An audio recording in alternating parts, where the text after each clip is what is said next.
అయోధ్యలోని బాలరాముని విగ్రహ ప్రతిష్ట జరుగుతున్న నేపథ్యంలో దేశంలోని అన్ని రామాలయాలు కూడా ఆధ్యాత్మిక శోభ నెలకొందని చెప్పుకోవచ్చు. ప్రస్తుతం మనం శంషాబాద్లోని సీతారామచంద్ర దేవస్థానంలో మనం ఉన్నాం. ప్రస్తుతం అత్యంత పురాతనమైనటువంటి రామచంద్రుల వారి ఈ యొక్క శైవక్షేత్రము. ఎందుకంటే ఇక్కడికి వేలాది మంది భక్తులు రెగ్యులర్గా కూడా వస్తుంటారు. ఇవాళ అయోధ్యలో జరుగుతున్నటువంటి ఆ మహత్తర కార్యక్రమాన్ని అందరూ కూడా టీవీలో దేశవ్యాప్తంగా కూడా అందరూ చూస్తున్న నేపథ్యంలో పెద్ద ఎత్తున కూడా ఇవాళ రాముడిని దర్శించుకోవడానికి ఆ చంద్రస్వామి దేవస్థానానికి పెద్ద ఎత్తున కూడా భక్తులు తరలి వచ్చినటువంటి నేపథ్యం అయితే కనపడుతుంది. ఈ యొక్క దేవాలయానికి ఒక గొప్ప విశిష్టత అనేది ఉందని చెప్పుకోవచ్చు. అత్యంత పురాతనమైనటువంటి దేవస్థానము. పైగా ఇక్కడ ఎవరు ఏమి మొక్కుకున్నా కూడా కోరికలు తీరుతాయంటూ కూడా చాలామంది ఇక్కడికి వచ్చి తమ కోరికల్ని కోరుకుంటున్నటువంటి నేపథ్యం కనబడుతుంది. ప్రస్తుతం మన విజువల్లో చూస్తున్నాం. ఇవాళ సీతారామచంద్ర స్వామి యొక్క అభిషేకం కూడా జరుగుతున్నటువంటి నేపథ్యం కనపడుతుంది.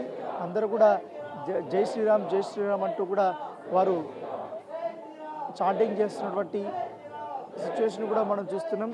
ఉదయం నుంచి కూడా ఈ యొక్క టెంపుల్లో ఆధ్యాత్మిక శోభ అనేది మనకు చాలా క్లియర్గా కనపడుతుంది. ఎందుకంటే శంషాబాదు చాలా దూరము, అందరూ ఎవరు ఎక్కువగా రారు అనుకుంటారు. కానీ ఈ టెంపుల్కి ఉన్నటువంటి విశిష్టత వల్ల కూడా మొత్తం రాష్ట్ర వ్యాప్తంగా ఉన్నటువంటి వారందరూ కూడా దాంతోపాటు ఇతర రాష్ట్రాల్లో వచ్చి పెద్ద ఎత్తున కూడా భక్తులు ఇక్కడికి వస్తుంటారు అందరూ కూడా. పైగా ఇక్కడ ప్రతి సంవత్సరం కంటే ఈరోజు చాలా పుణ్యదినము, దైవదినం అనేసి కూడా అందరూ కూడా భావిస్తున్నారు. ఎందుకంటే అయోధ్యలో విగ్రహం ప్రాణప్రతిష్ఠ జరుగుతున్న నేపథ్యంలో ఇక మొత్తం అన్న కూడా ఇక్కడ ఆధ్యాత్మికంగా అంతా కూడా కనపడుతుంది. మొత్తం ఇక్కడ భక్తులందరూ కూడా తమ ఫ్యామిలీస్తో కానీ అలాగే ఫ్రెండ్స్తో కానీ వీళ్ళందరూ కూడా ఇప్పుడు ఈ జనరేషన్కి ఇది పూర్వజన్మ సుకృతం.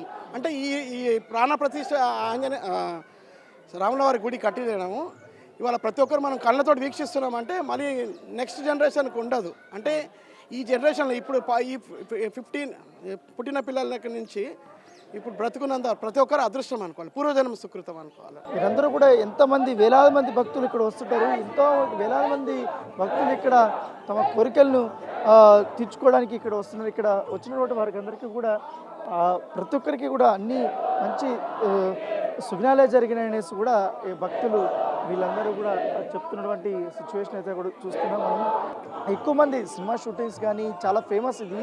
సినిమాల్లో మనం వేలాది సినిమాల్లో కూడా మనం చూస్తుంటాం ఈ యొక్క టెంపుల్ యొక్క విశిష్టతని కానీ ఇవన్నీ కూడా.